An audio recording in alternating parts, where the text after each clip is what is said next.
So now we have an action potential. We've generated it by essentially strategically having sodium and potassium flip sides of the cell membrane in such a way that it creates a positive charge followed by a negative charge. That signal is enough to be meaningful to the cells in your body. That's how electricity is sent, fluctuating between positive and negative charge.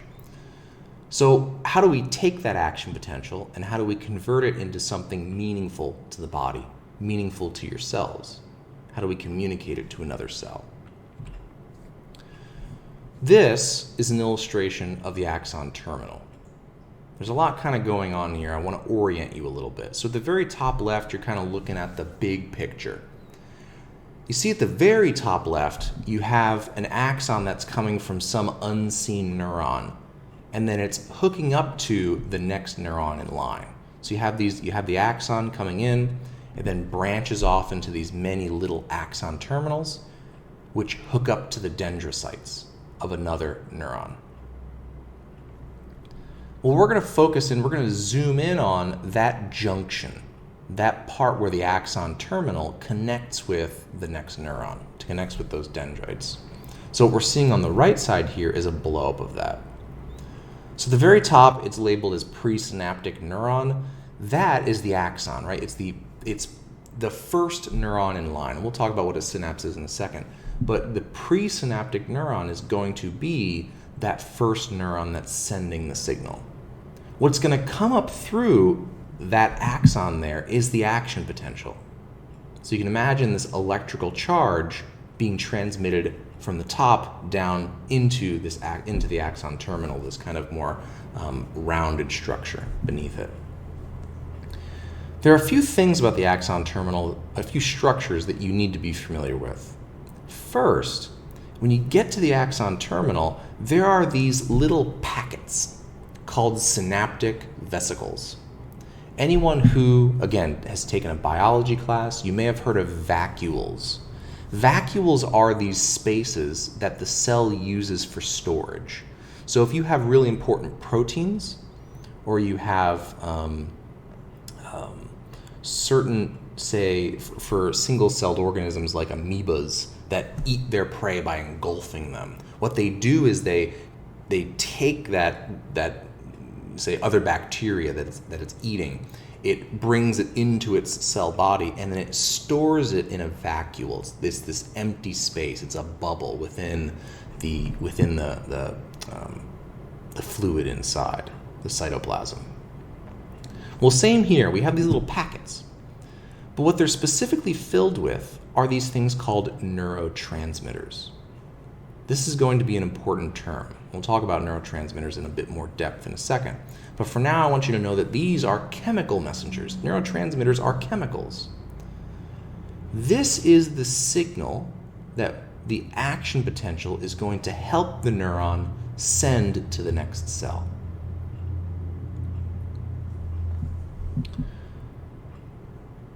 These neurotransmitters, these synaptic vesicles full of neurotransmitters, are lined up near the outside of the axon terminal, kind of in that space between the axon terminal and what's called in this figure the postsynaptic neuron. That is the next neuron in line.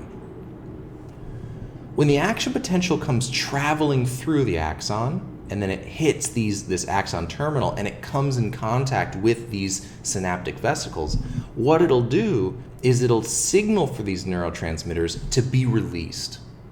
So you can see at the very bottom that at the very bottom of the axon terminal that those synaptic vesicles fuse with the cell membrane and they release those neurotransmitters into that space called a synaptic cleft. So the synaptic cleft is that open area, the space between the terminal and the next cell, whatever it happens to be. In this case, the next cell is another neuron. Now, it's important to note that the axon terminal doesn't touch a neuron. So when two neurons connect, or when a neuron connects with another cell, like a muscle cell or a liver cell, they don't actually touch one another.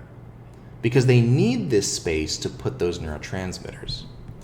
What those neurotransmitters will then do is they'll seek out receptors on the next cell. If you look at the postsynaptic neuron, you'll see that these little blue structures, these are protein channels. These are essentially like the sodium and potassium channels that we saw in the previous lecture. But what these do is they have these little slots built into them for accepting the neurotransmitter. And when the neurotransmitter binds to these receptors, the binding causes them to open up. So neurotransmitters will cause these receptors to open up their channel. Well, let's imagine how this would work. We know from our previous lecture that a neuron is capable of firing, of sending the action potential or the neural impulse, because sodium channels open up and allow sodium inside, which causes the inside of the cell to become more positive. Well, if you're having neurotransmitters bind to receptors, and when they bind, they open up the channels, what might these channels be responsible for transporting? Sodium. These neurotransmitters are going to be that first step in helping to depolarize, in helping to create an action potential in the next cell. So the logic here is enough of these neurotransmitters must be released for enough sodium to be let into the cell to then allow that next cell, that next neuron, to reach its own threshold, to then experience its own depolarization and then repolarization and then refractory period.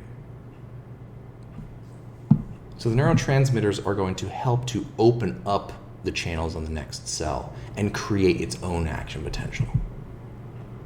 That's how the message is sent. Right there. You have the action potential coming through from the previous cell. It causes the neurotransmitters to be released. The neurotransmitters bind to receptors on the next cell, and the act of binding causes the receptors to open up and to allow sodium to come into the cell. And then sodium going into the cell causes the next neuron to depolarize, to create an action potential. Okay. Hopefully I haven't lost anyone. What'll happen next is the neurotransmitters can't just stay there. If they stay there, they're just going to keep binding to the receptors and keep sending the signal. But your neuron doesn't want to do that. So what it'll do is it'll go through a process of reuptake. And reuptake is when the neurotransmitters that are in that synaptic cleft get reabsorbed into the axon terminal. They're being recycled. They can be used again. They're not spent and done. And it takes some energy, it takes resources to produce these neurotransmitters. So the axon terminal is determined to make sure that it preserves these valuable neurotransmitters. It reuptakes them. This helps recycle the neurotransmitters. It also makes sure that the neurotransmitters don't keep stimulating the next neuron or the next cell if they don't need to be doing so. This is the axon terminal. This is how you convert an electrical signal into a chemical one and send the signal from one neuron to the next. All right, I want to pause and talk a little bit about neurotransmitters, because these are, if you take any drug that affects your nervous system in some way, chances are that drug affects neurotransmitters. This is the point at which we, as humans, in our innovation and how we develop technology, can most easily influence the nervous system. It's hard to control electricity, and it's difficult to regulate how electricity travels through something. But we have an easier time regulating chemicals. We're pretty good at that. And so if you take any drug, if you take any, it can be prescription, it's even non-prescription, any recreational drug, alcohol, if you smoke marijuana, if you take antidepressants or anti-anxiety medications, all of those medications, all of those drugs, what they do is they influence how neurotransmitters are released in some way. So let's talk about what types of neurotransmitters there are, because there are plenty, and I'll expect you to know a few of them.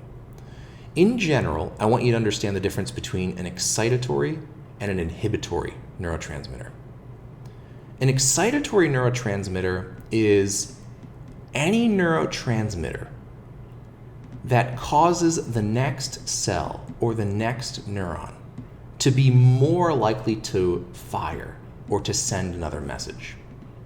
So as you release those neurotransmitters, I said that they'll bind to a receptor, and typically they'll help that receptor to open up. Oops, excuse me. They'll help that receptor to open up. That would be an excitatory neurotransmitter, because when you open up a channel and sodium is likely to flow into the cell, you are likely to cause the next cell to then create its own action potential. That would be excitatory. An inhibitory neurotransmitter would be if you release the neurotransmitter, it binds to a channel, but what that binding does is it actually makes it harder for the channel to open up. So if it's harder for a sodium channel to open up, what that means is it'll be harder for the neuron to generate an action potential. So inhibitory neurotransmitters make it harder for the next neuron to create its own action potential. Now this is important because some drugs are going to stimulate the nervous system and some drugs are going to inhibit the nervous system. That is, some drugs are designed to make the nervous system work more slowly than it otherwise would. So you need this balance of excitatory and inhibitory chemicals to accomplish that. Often drugs and other things that kind of influence how neurotransmitters behave within the synaptic cleft and within the nervous system in general. Two terms are antagonist and agonist. An antagonist, you learn from literature, is somebody usually within a story that works against the main character. They're working against the hero. Well, if we imagine that the neuron that's trying to send this message, that's trying to communicate something to the next cell, is the hero. An antagonistic neurotransmitter is one that is going to try and get in the way of that. So if a neuron is trying to send a signal, trying to send that action potential, an antagonist will get in the way of that neuron's ability to send that action potential. Versus an agonist is something that helps.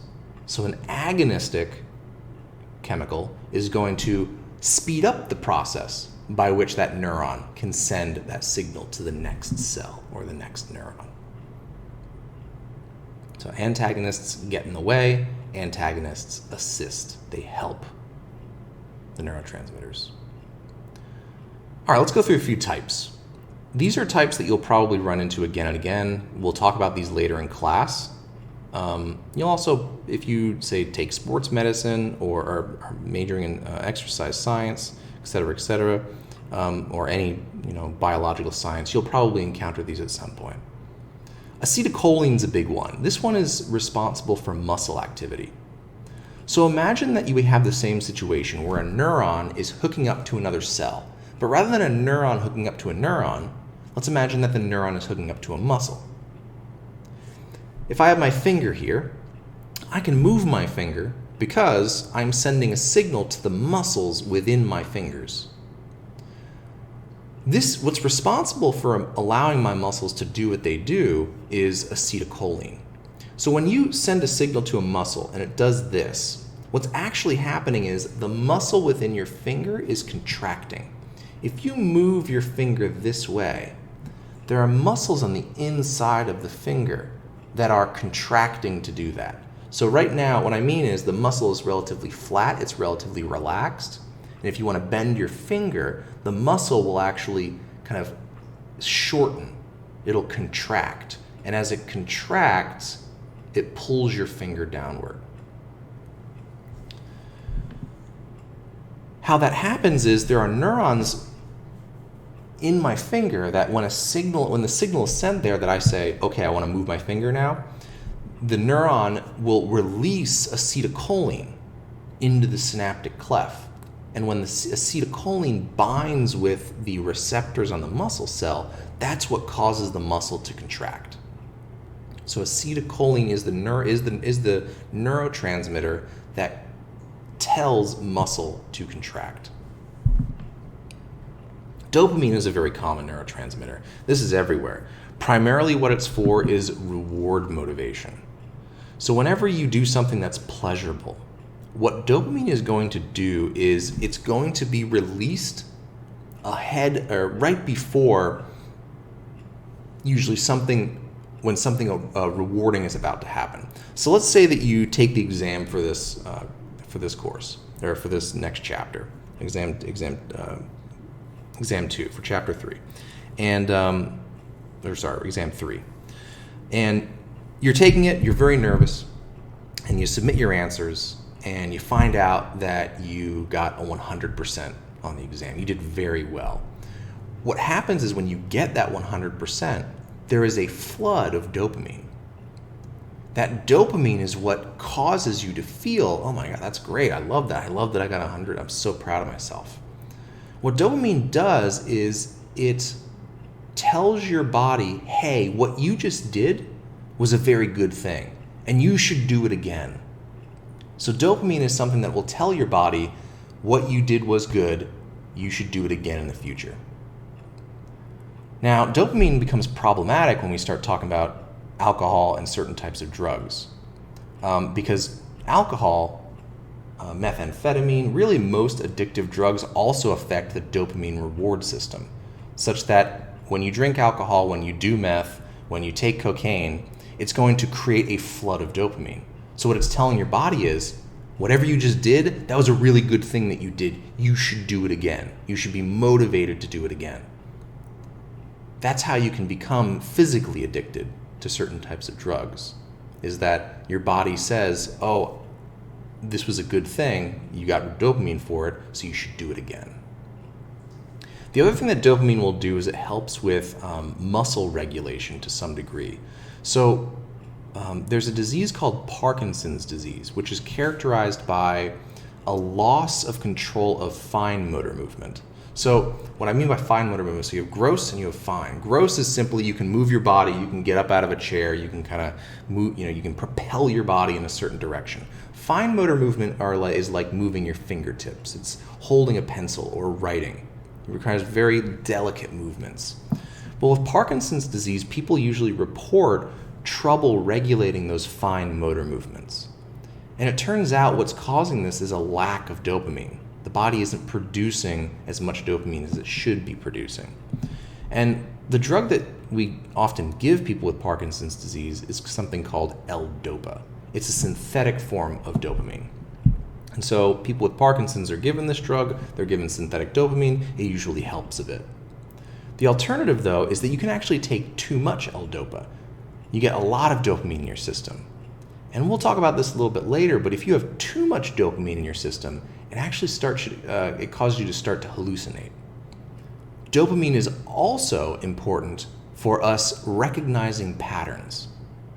And hallucinations, that is, seeing something that's not there, a hallucination is a failure to accurately see patterns. We'll talk about dopamine in a bit more detail later, but realize that it is the neurotransmitter that is responsible primarily for reward motivation. Serotonin's a big one. Serotonin is one that you probably care about. This is responsible for mood regulation. So that is, when you're feeling really anxious, you're really worried, your mind is going a mile a minute, serotonin is what's going to help calm you down. It's what's going to help you. Anxiety, worry is overactivation of the nervous system. That is, you're thinking about this, you're thinking about that, you're thinking about a million things at once, and it can feel overwhelming.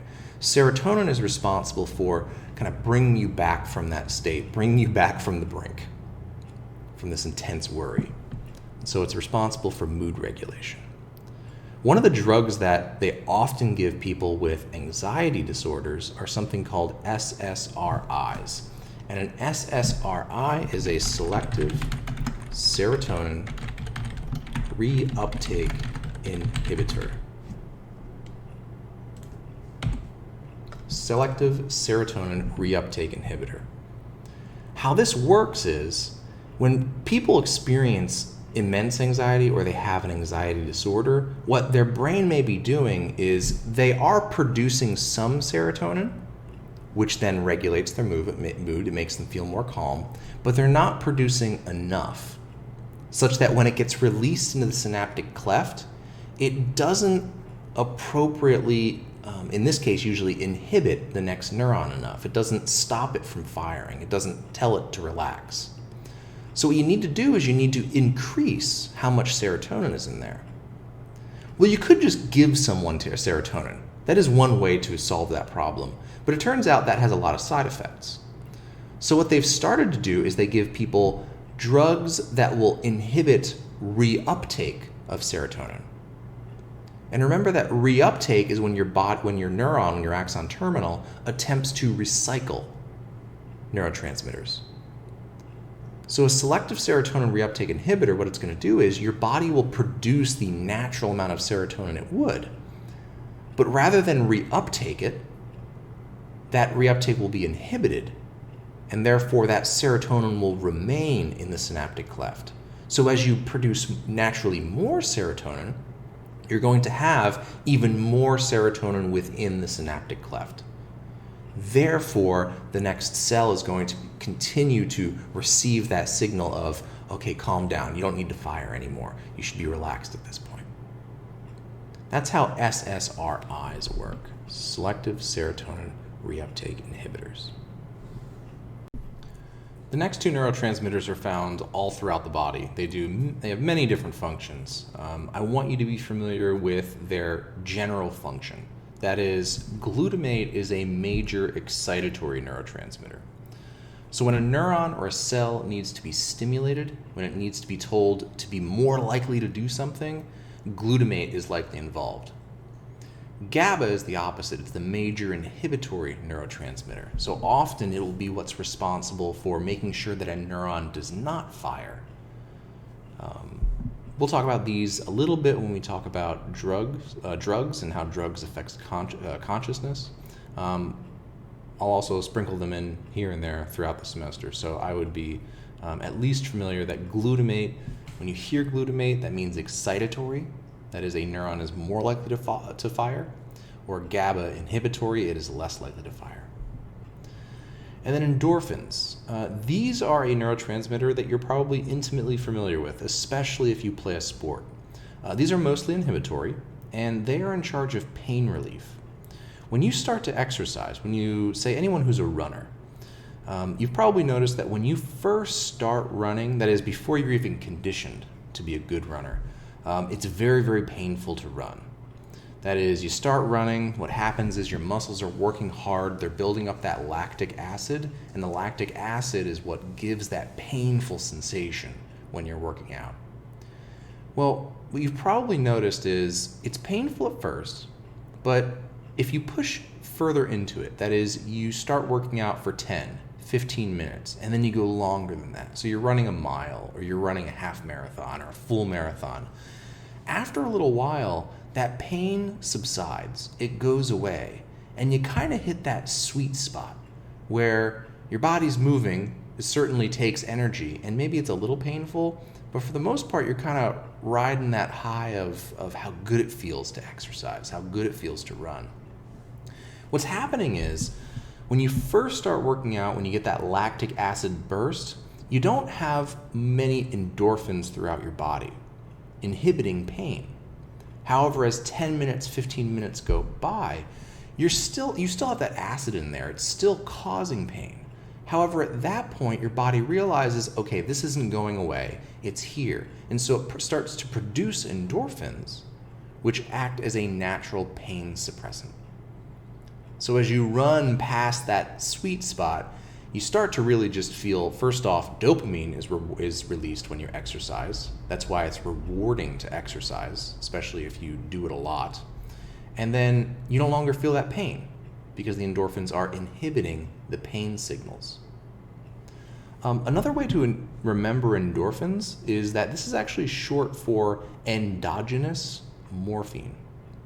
Endogenous means within, internal. So this is a substance that's created internally. It's not artificial. Morphine, though, is an artificially created pain suppressant. So morphine is what they'll give you if you go to the hospital and you get if you get a major surgery, you get something done where you need to be not feeling much pain at all. Otherwise, you'll be in excruciating pain. They'll give you morphine. They won't give you too much of it because it tends to be addictive. Morphine is actually, if you take morphine and then you purify it even further, such that it is even more effective at suppressing pain, that's how you get heroin. So endogenous morphine means that it is a type of morphine, a type of pain suppressant that you naturally create within your body. We'll talk a little bit about endorphins in the sensation and perception part of the chapter when we start to talk about some of the ways in which your body processes pain. So keep those in mind as well. Know that they are pain-suppressing neurotransmitters. Okay. This concludes the section on the neuron. Now, those of you who may not be really into biology may be wondering to yourself, this is a psychology class, what did I sign up for? Why do we need to know how neurons work? Why is this important? In our next discussion, I'm going to tie this back to what we covered in the previous discussion when we talked about heuristics. That is, this kind of cost-efficient, quick, snap judgment, rule of thumb way of thinking or behaving, or a cognitive bias. We'll talk about how neurons actually set you up to have cognitive biases, how neurons create heuristics, or these efficient, quick, dirty decision-making solutions for problems that you encounter in your day-to-day life. That'll be next time.